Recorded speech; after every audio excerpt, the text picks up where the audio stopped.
सभी को जय मसीह की।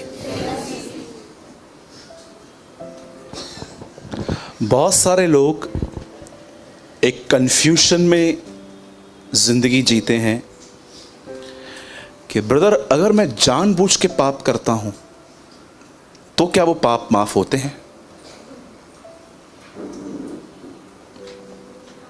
अगर आप जानबूझ के पाप करते हैं सच्चाई जानने के बाद भी, दंड देना न देना ये प्रभु के हाथ में है। बट एटलीस्ट मैं आपको एक चीज बताता हूं और आप थोड़े में समझो। एक दिन यीशु ने फरीसियों से कहा, यदि तुम अंधे होते तो ठीक, पर अब तुम्हें दिखता है तो तुम्हारा पाप बना रहता है। मुझे नहीं पता है आप में से कितने लोगों ने इस वचन को पढ़ा है कि अगर तुम्हें दिखता है तो तुम्हारा पाप बना है। मैं आपसे इतना कहूंगा कि परमेश्वर हर एक से प्रेम करता है, बट कभी भी ये मत समझिएगा कि अगर आप इस बेस पर कुछ भी करेंगे तो वो चलेगा। मैं आपको एक सिंपल ट्रुथ बताना चाहता हूं, इस बात पे ध्यान दीजिए। एक स्त्री थी बाइबल में, उसे माफी मिली थी। लोग उसे पत्थर मारना चाह रहे थे। यीशु ने उससे कहा, तुझ पे किस में दंड किया गया? नहीं दी। बोलती है, किसी ने भी नहीं। उसके बाद यीशु कहता है, मैं भी नहीं दूंगा। लेकिन यीशु ने सिर्फ ये बोल के उसको जाने नहीं दिया। उसके बाद यीशु ने कहा, फिर पाप मत करना। आप जानते हैं हर क्षमा के साथ एक वर्ड आता है, yes I forgive you, don't repeat again. कई लोग कहते हैं कि ब्रदर मैं कमजोर हूं, पर क्या आप इस बात को जानते हैं? एक गलती बार बार करना गलती नहीं, पर एक निर्णय होता है। सोचो, एक गलती बार बार नहीं होती, वो निर्णय है कि आपने निर्णय लिया है कि आप ऐसे ही जियोगे। मेरे एक ब्रदर हैं, खुदा को छोड़ चुके हैं। वो किसी जगह पे, उनका एक बहुत अच्छा शॉप था। प्रभु में आने के बाद भी उनकी गैम्बलिंग की आदत बंद नहीं हो रही थी। जुआ खेलते थे वो, क्रिकेट पे पैसे लगाना, सट्टा खेलना और भी बहुत सारे काम वो करते थे। एक दिन तो उन्होंने मुझे ऐसा कहा कि जो मैं शॉप खोल के बैठा हूं ना, मुझे उसमें से कुछ मिलता ही नहीं है, मैं कमाता ही इसमें से। मैंने उसको कहा, ब्रदर आप ये सब मत करो, ये परमेश्वर की ओर से नहीं है। एक दिन ऐसा आया जब मैंने उनको एक बार फिर से मना किया, तो जानते हो उन्होंने क्या कहा? बोला, ब्रदर एक्चुअली मैं नहीं करना चाहता हूं, पर मैं कमजोर हूं। मैंने कहा, ये किस तरह की कमजोरी है? ये कमजोरी नहीं है, ये निर्णय है कि मैं इस तरह कमाऊंगा। और क्या लिखा है? मनुष्य जो बोता है वो काटता है।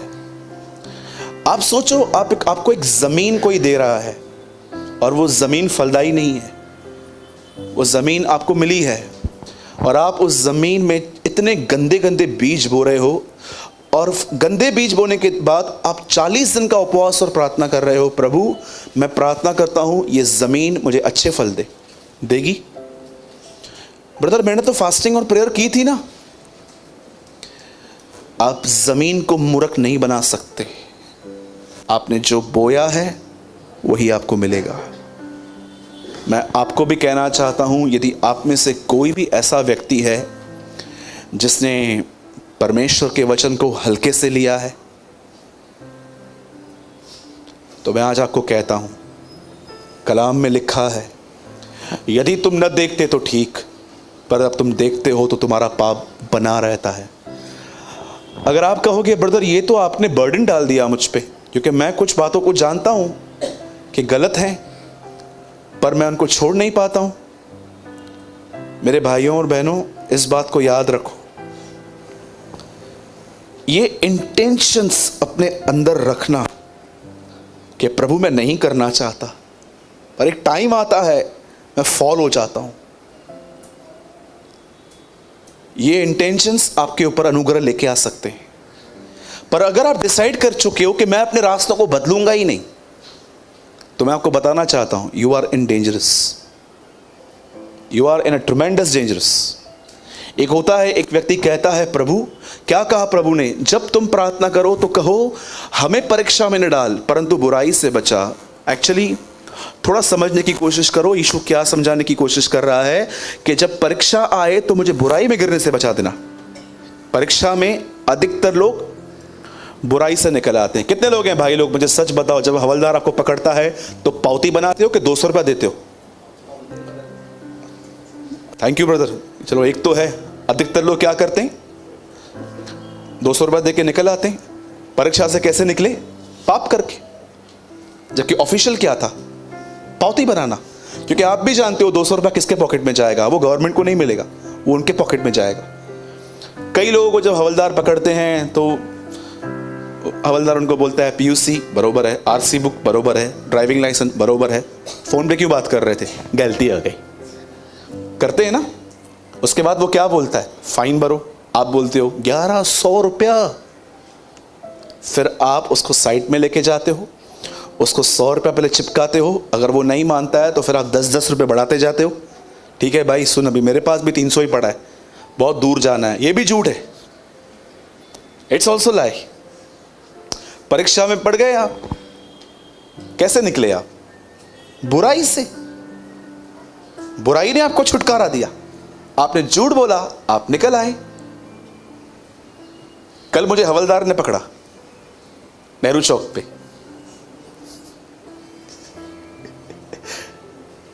उससे मुझे पकड़ा, साइड में लेके गया। ऑनेस्टली बोलूं, मैं एक भाई को कॉल करने वाला था, मैंने फोन निकाला ही था, उससे मुझे देख लिया। इसे क्या है ये? मैंने बोला साहब गलती हो गई है, अभी आप जो बोलो। बोला 1100 रुपया फाइन है। आप बिलीव करो, उसको पावती बनाने का मन ही नहीं था। वो मुझे साइड में लेके गया, बोला चलो चलो देखते हैं। मुझे खुदा ने कहा पे 1100। मैंने 1100 रुपये भरे।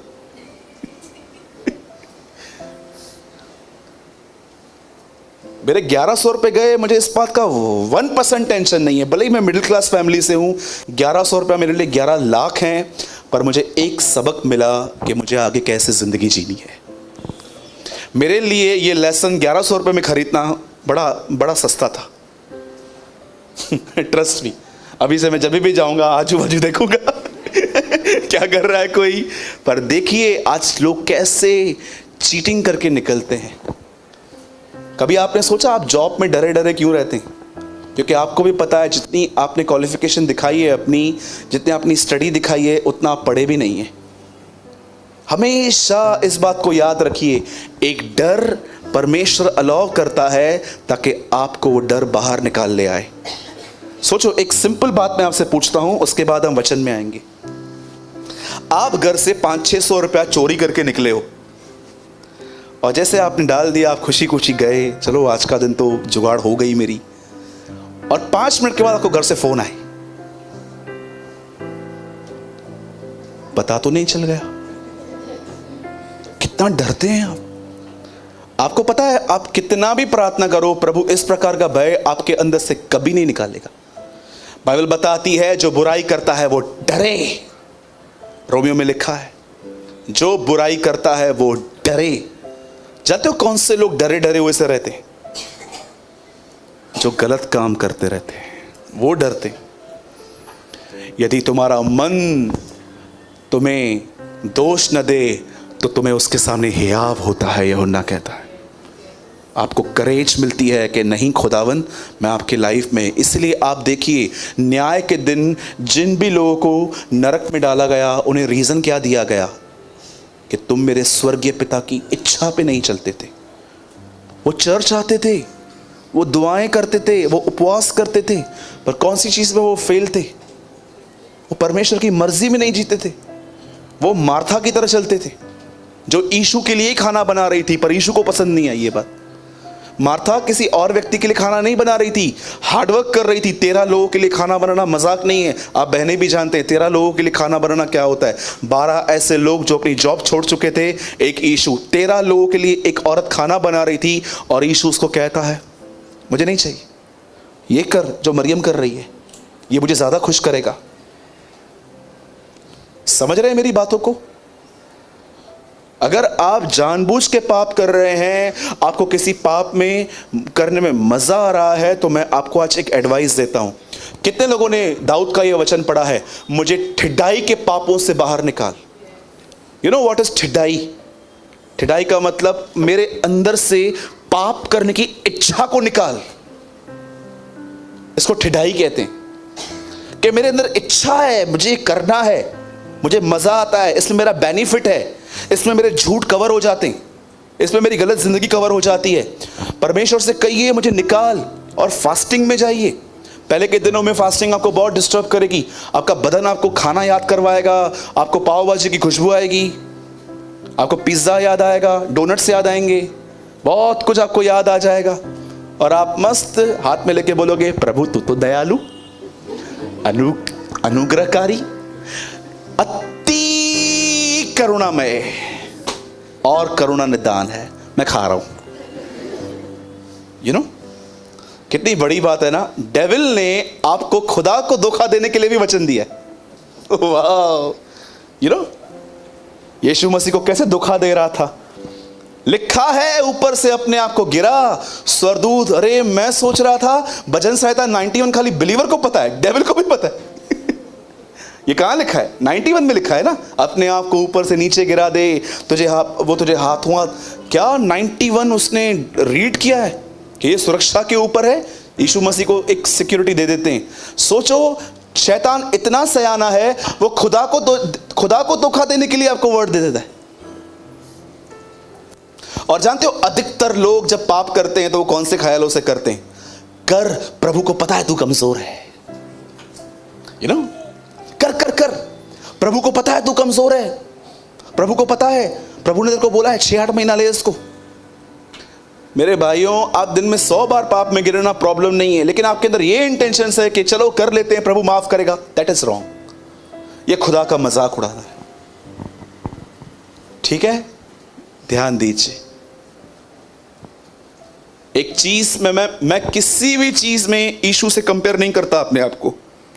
यहां देखिए, मैं आपको फिर से कहता हूं, जब मैं बाइबल रीड करता हूं तो मुझे बहुत सारी कमियां दिखती हैं, लेकिन एक चीज ऐसी है जो मैं ये कहूंगा, खुदा ने ये मेरे अंदर पूर्ण डाली है। मैं यीशु की तरह कहता हूं, जैसे उसने कहा मैं भी कहता हूं, मैं आप में से एक को नहीं खोना चाहता।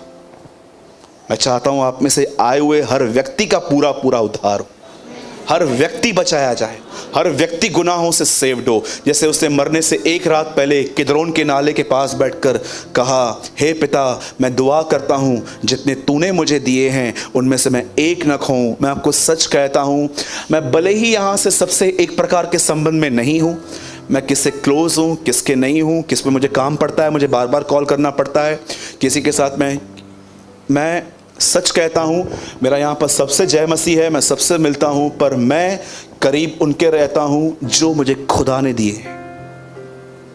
और मैं आपको सच कहता हूं, मैंने अपनी आंखों से और अपने कानों से मैंने परमेश्वर से सुना, देखा है ये कि परमेश्वर ने कुछ लोग मुझे दिए हैं जिनके ऊपर मैं काम करता रहता हूं, क्योंकि मुझे पता है वो आगे चल के, भले वो पास्टर न बने, भले वो प्रचारक न बने, भले वो प्रॉफिट न बने, लेकिन मैं एक चीज हमेशा कहता हूं, वो एक दिन प्रभु के गवाह बनेंगे। They will be the witness for the Lord in last days। वो क्राइस्ट को रिप्रेजेंट करेंगे अपनी जनरेशन में कि एक सच्चा मसीह बनना क्या होता है। आपको पता है कितने लोग इन दिनों में हौड़ में हैं एक अच्छा प्रीचर बनने में? मस्त स्तुति आराधना की किताब लेके आते हैं, गाने ढूंढते हैं, अरे ये गाएंगे, ये गाएंगे, ये गाएंगे, ये गाएंगे। अधिकतर लोग, मैं आपको सच कहता हूं, जो आराधना करते हैं ना, वो कभी वो गीत पर्सनली प्रभु के साथ नहीं गाते। इसे कहते हैं परफॉर्मेंस। मैंने एक दिन यहां पर एक गीत गाया था, वो गीत मैंने कभी प्रभु के साथ उसके पैरों पर बैठ के नहीं गाया था। मुझे प्रभु ने कहा फिर कभी ऐसा मत करना, इससे पहले कि तू कोई गीत यहां गाए उससे पहले वो मेरे पैरों पर बैठ के गाना, अदरवाइज आप भी हौड़ में चले जाएंगे। लता मंगेशकर बनना है। ओके, वर्ड स्टार्ट करें? कितने लोग तैयार हैं? आइए हम वचन शुरू करेंगे। शांत रहो सब लोग, अभी सिर्फ हाफ एन आवर के लिए हम सब ओपन करेंगे दूसरा पतरस। ये बाइबल की सबसे ज्यादा आत्मिक पत्री है।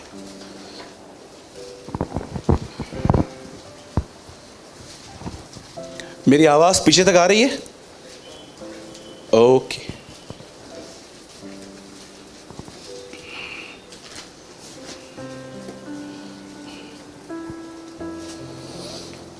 मैं आज आपके साथ जो वर्ड प्रीच कर रहा हूं, ये पढ़ने में ही बहुत डिफिकल्ट लगता है, लेकिन अगर आप इसे तोड़ तोड़ के पढ़ेंगे ना तो आपको ये समझ में आएगा। ठीक है? 1 पीटर वर्स 3। शांत रहो बेटा। कोई पढ़िए जोर से। पीटर भाई आप पढ़िए 1:3। आज लाइट बंद है तो हम लोग जो भी है आज मुंह से पढ़ेंगे। क्योंकि उसकी ईश्वरीय सामर्थ ने सब कुछ जो जीवन और भक्ति से संबंध रखता है हमें उसी के पहचान के द्वारा दिया है। इसने हमें अपनी ही महिमा और सद्गुण के अनुसार बुलाया है। बस आप लगा नहीं सकते हो, वहां खोल तो सकते हो ना, इजी टू रीड वर्जन खोल भी नहीं सकते हो। ओके, किसके मोबाइल में easy to read version Bible है? आपके पास है ब्रदर? ओके, निकाल के मुझे दे दो। ब्रदर आप फिर से पढ़िए। क्योंकि उसकी ईश्वरीय सामर्थ ने सब कुछ जो जीवन और भक्ति से संबंध रखता है हमें उसी के पहचान के द्वारा दिया है। उसी की पहचान के द्वारा दिया गया है। इसने हमें अपनी ही महिमा और सद्गुण के अनुसार बुलाया है। ओके, खोल दीजिए। बहुत डिफरेंट है इंग्लिश बाइबल में। हैरान हो जाएंगे आप जब आप उसको इंग्लिश में पढ़ेंगे। तो किसी के पास भी easy to read version Bible है तो प्लीज हम तक पहुंचाइए। हाँ बेटा दे दे, बस मुझे मिल गया, thank you. Listen very carefully. Jesus has the power of God and his power has given us everything we need to live a life devoted to God. यीशु के पास एक ताकत है, एक सामर्थ है, और यह सामर्थ उनको मिली है जो समर्पित होना चाहते हैं। We have these things because we know him. Jesus chooses by his glory and goodness. Thank you sister. सब ध्यान दीजिए।